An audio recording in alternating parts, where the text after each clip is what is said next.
Don't be surprised if Joe's going to be way too busy and is going to have to eat 2 lunches to get his energy back.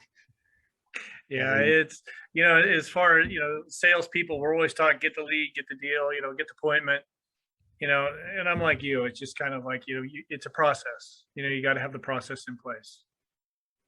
Well, you got to do clean business. Yeah. You got to properly represent yourself in the best light. And there's no surprises with you, Joe. Like, as much as you'd like to give somebody a price or sell it with certain terms, you're also realistic. And if you're able to have that sort of conversation with your clients, I think, once again, they respect you that much more. Yeah. I would bet that when you were doing residential, you knocked it out of the park, didn't you?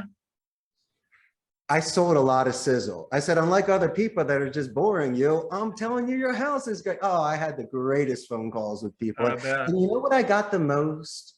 I tell you, it used to be about 80% prospecting, 20% referrals. Yep. Then it got 50-50. And then it got about 20% prospecting, 30% callbacks, 50% referrals. And so I got passed around, which was wonderful. Yeah. And people realize that if I myself at 10 a.m. on a Sunday morning are making prospecting calls to you, isn't that the sort of company you'd like to work with? Yeah. And so it's very easy for me not to lie. I'm telling you the truth. I'm representing myself, introducing myself, and it's Sunday morning. I'm not hungover and I'm not on vacation. I would love to represent your home. And why don't we have a meeting from this momentum that we have? I like you, Richard. Great. Put the checkbook away. I don't want to sign. Who's talking about signing anything today?